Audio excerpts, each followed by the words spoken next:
Accrediting Excellence, the international authority for professional coaching and mentoring, proudly presents Both Sides of the Coin.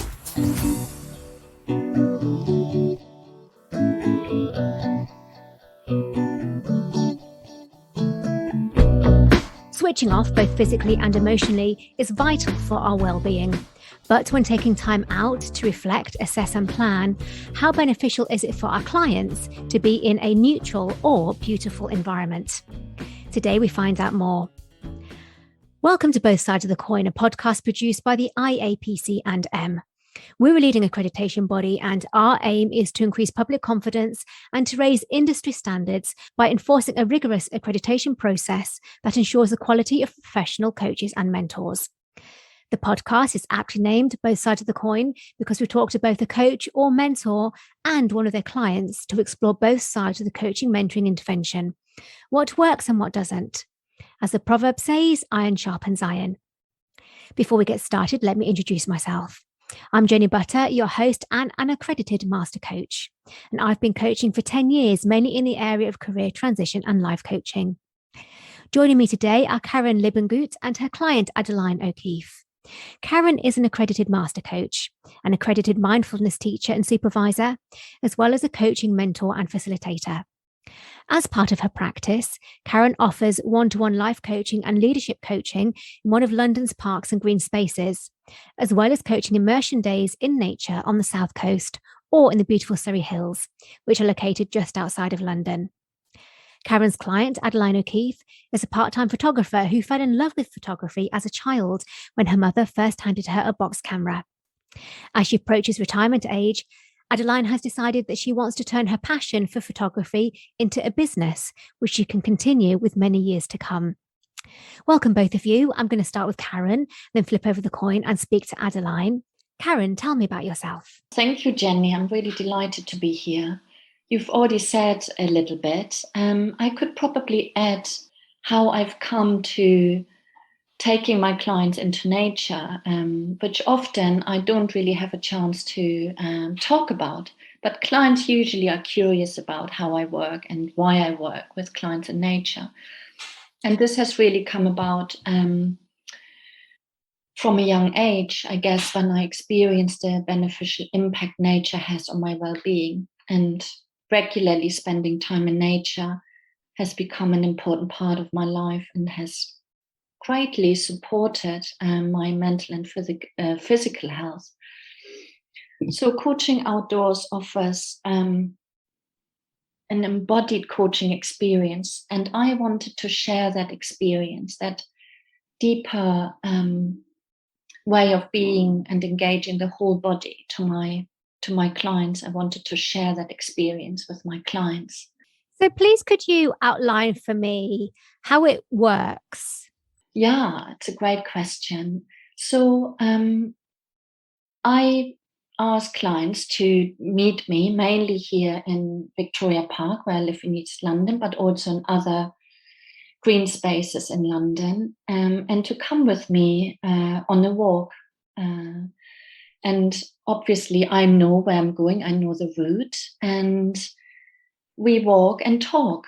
And occasionally we would perhaps stop and pause to reflect or to go a little bit deeper or to sense into the body, or indeed to open our gaze, to look around, to take a broader perspective. So being in nature is hugely helpful because it slows us down immediately, it grounds us. And we now know also from research that it lowers the heart rate and lowers the stress hormone levels. So all of that I tap into when I take clients into nature. And of course, we are part of nature intuitively. We know that it's good for us. And when clients arrive in nature, whether it's in London or on a coaching immersion day outside London, clients know intuitively how beneficial it is, and often they make a sigh of relief, as though they had sort of arrived somewhere good or arrived home, if you like. The Typical coaching model is one where you leave a coaching session with a to-do list or goal set or time frames, dates and how will you know you've achieved it. If you're walking, how is that captured? Or is it a different essence to what it might be if you were sat opposite somebody in, say, like a coaching meeting in a business setting? This question is often asked also by my clients, what about taking notes? And my experience is, and my encouragement to clients is not to worry about notes. I always say to clients to bring a notepad, ideally a paper notepad and a pen, and to take some time after our session, once we've walked and talked for an hour or 90 minutes, to then take 10 or 15 minutes to capture what has come out of the session, what's emerged, what clients have learned, and to write down the key learnings and key points that have come out of a session. And I do the same when I go home. I take some notes and write down the action points that the client has committed to doing. And when I go on a day's walk with a client, I ask clients to take a notepad, and there will be breaks and pauses where I invite the client to perhaps write something down or reflect a little bit, and I do the same. So that works very well, and often actually not worrying about taking notes takes away or gives a little bit more space to the session and takes away the worry about capturing everything, because I believe that what's important that comes out of the session will stay with us. Yes, I can understand that. Tell me about the nature immersion days. Are they structured, or do people go on their own journeys? No, they are structured. So if clients decide to travel with me, let's say to the south coast of England, that's about an hour and 20 minutes from here, or to the beautiful Surrey Hills west of London, we would meet at the train station in London. And the journey on the train is part of the coaching journey. That's when the coaching journey starts. And on the train, we would, and Adeline has experienced this because she's come with me on the train journey and then the hike in nature. On the train, we begin by exploring what it is that the client wants to explore, what the issue is, the area of exploration, the challenge, or where they feel they are stuck. And that happens on the train, which is actually a really lovely thing to do, to start there, what people want to explore. Then we look at what they ideally want to take away by the end of the day, what they want to have achieved, what their ideal outcome is. And then when we start walking, that's when the deep work starts, the deep conversation, when we look at, okay, what's actually happening? Tell me more about what's going on right now. And then looking at what's getting in the way of what you really want. And so as we walk and talk and pause and to look around and to let in the beauty around us and to open up to the wide views, the coaching process unfolds and more understanding, more perspective taking is happening. And then towards the end of the day, we review, we look at where we've got to, and then the journey back is really to wrap up, to look at action points, commitments, and moving forward. What changes do you notice in your clients, in maybe their stress levels or their body language, from when they turn up to when they leave, having nature as that calming setting? Yeah, it's actually a really nice process to witness. Often when people arrive, they are perhaps feeling a little bit tense or apprehensive, maybe even stressed from the busyness of daily life and arriving maybe after a full week. Often these days happen at the weekend. So people have had a full week often at work and at home. So they arrive a little bit sort of in their head and busy. And then as the day unfolds, there's more and more relaxation going on. And by the end of the day, clients look very different, more relaxed. the gaze has softened, they feel more spacious, and that is also noticeable in the whole pace of talking. And clients often feel and sound more reflective, if you like, and have greater clarity of where to go next. And that really comes out in the whole body expression. Karen, you mentioned a couple of times about, working with people to just stop and look at their surroundings, to go deeper. What questions do you ask, or what do you ask them to notice, which might help them in that process? So often when we walk, clients sometimes pause naturally, but sometimes when people are a little bit more on autopilot, that often happens at the beginning of a session when people are more marching, as I call it. I invite people to slow down and to perhaps connect to the breath and maybe even pause. And then I would ask, just take a moment and take a look around, and also notice what's happening inside, what's happening in the body right now, how you are feeling right now. These are some questions to help the client to connect a little bit more with their internal life and experience.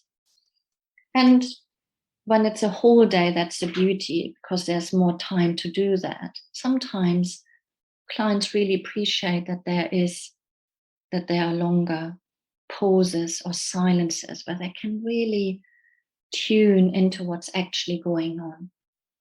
And then I might ask some further questions around the topic. That could be around taking a different perspective, or what else might be possible for you now that you are looking around and having the space around you. What else might be possible for you when you think about what's going on right now? So these are powerful questions to change perspective on things and to have new ideas and a deeper understanding sometimes of what's actually going on. And you have a background in mindfulness. How do you bring that into your coaching immersion days? Coaching and mindfulness work very well together. I bring it in myself, if you like. So mindfulness really helps me to be attentive, to keep sustained attention on the client, to listen carefully so that I can reflect back what clients are saying. And also in terms of working with my clients, it helps me to bring in little practices of helping clients to be in the present moment. So to help them connect to the sounds around them, or to feel the feet on the ground, to connect to their senses, to perhaps notice what's going on in their mind right now, what's going on in the body. So mindfulness is a wonderful practice to help us spend more time in the present moment and to see what's actually happening rather than what we think is going on in our life.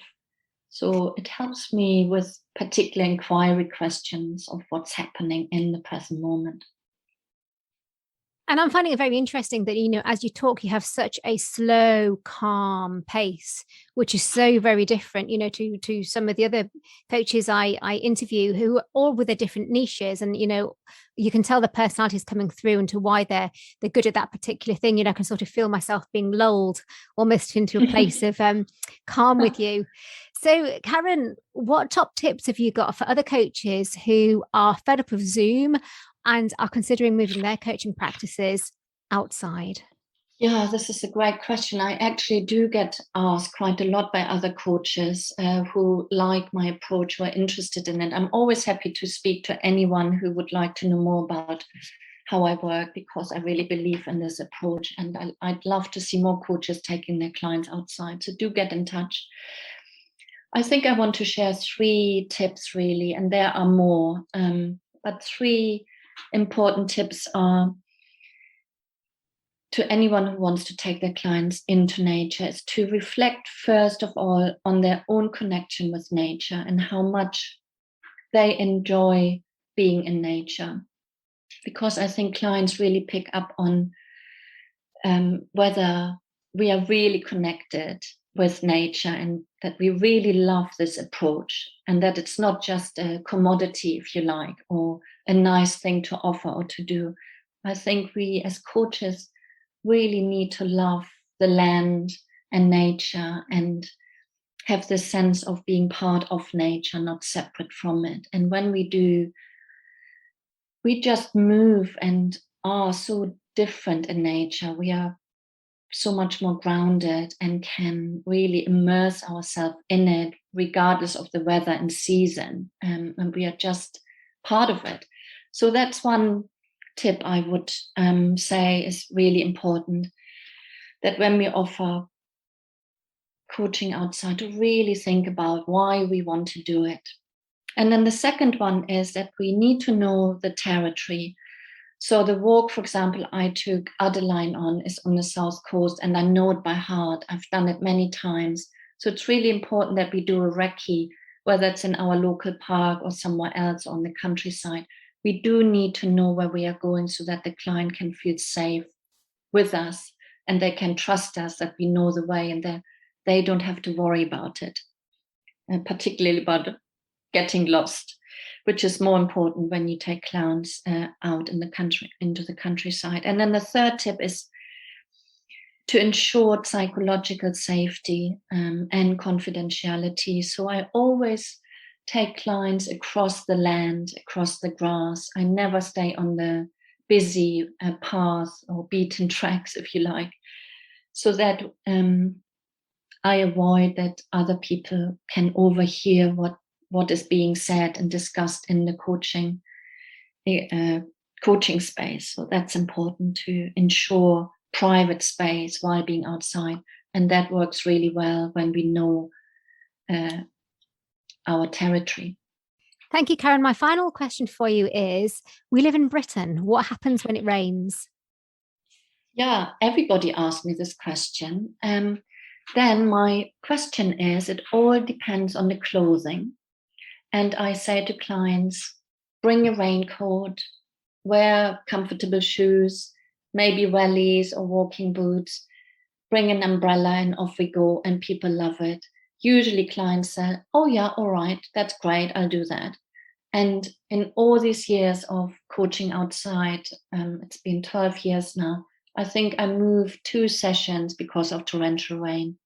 So it's very rare, although we've just had a lot of rain in the UK. It's very rare that it rains all day or for the duration of a whole session. And also in the summer, the trees offer beautiful shelter from the rain. People love that I work throughout the seasons and that I make the weather part of the experience. And people love something different. And a lot of people love a little adventure. Thank you so much for joining me today. I'm going to flip over the coin and speak to Adeline. Adeline, tell me, first of all, actually, what you think about the elements of weather and how that adds to your coaching experience with Karen.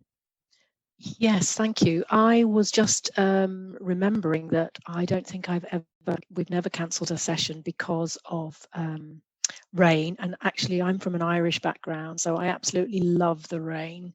The rain doesn't deter me in any way. And as Karen just said, it actually adds to the experience, because you're maybe walking in a different direction, maybe taking more shelter from the trees, but you also encounter wildlife sometimes a little bit more, because the birds love the rain. They love to come out and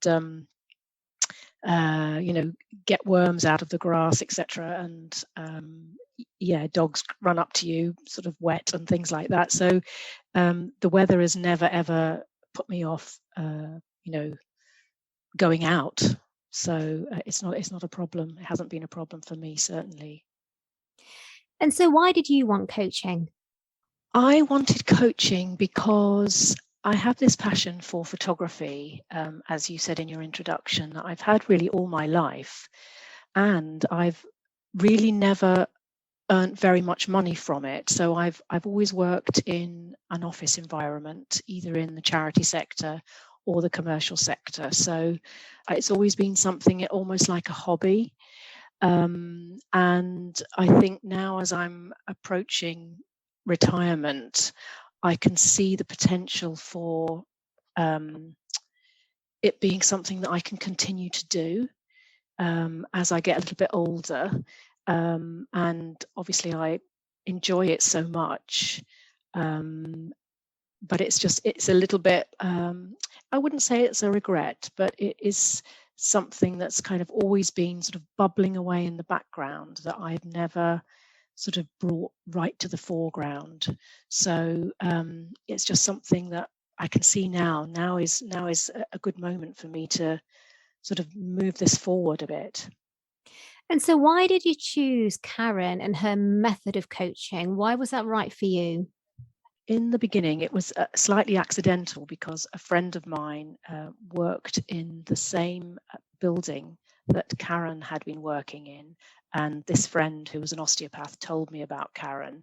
So I looked up her website, and the fact that it was outdoors in a green space, that immediately got my interest. I had a taster session with Karen, which was half an hour, I think, if I remember rightly, over the telephone, where you get the chance just to explore what you might want to do, and to see whether we're compatible to work together. And I immediately realized she was somebody that could really, really listen, and that appealed to me as well. And the sort of the coupling of the amazing listening and the idea of walking through a park with birdsong and trees about the place, those two things together really made me realize that this was something that was going to really work for me. If you're commuting to a green space or it's a full day, it obviously takes quite a lot of commitment. How do you feel about that from your personal perspective? I'm not a fan of Zoom, I have to say. I don't like staring at a screen for long periods of time, and it's not a consideration for me, the traveling time. That's sort of all part of it, because I'm preparing myself. I'm thinking about the appointment I'm going to. So I'm focusing on and thinking about, what do I want to explore today with Karen? What are my needs? Do I have any needs, or am I just going, which I do from time to time, just arrive with a completely open feeling about what we're going to explore. I often don't know exactly what I'm going to bring to the interaction. So Zoom, it's not something that is an issue for me. Traveling to a green space is a joy. That's lovely to hear. And from your experience and the questions that she asks you and the mindfulness approach that she brings, what do you then take away that stays with you through the next week or couple of weeks? So much, really. Quite hard to put into words. I think one of the things that stays with me a lot is the sort of relaxed approach that Karen has, which rubs off on me and helps me feel relaxed. I'm somebody who's suffered from anxiety and still do to an extent have, I suffer a little bit with anxiety, not majorly so, but enough to stop me doing things that bring me joy from time to time. So I find the pace of walking and the feeling of relaxation, even though I am actually working, because I'm bringing something to discuss, and I'm being listened to.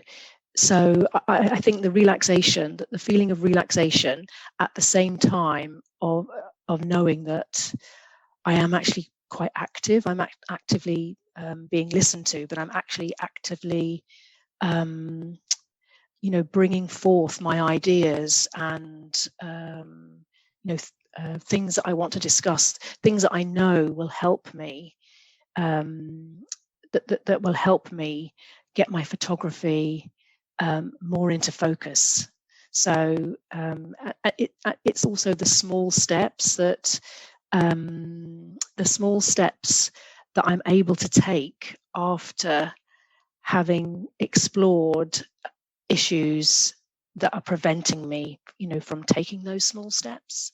So all of that within an environment of feeling relaxed and, in a natural environment with birdsong and nature all about.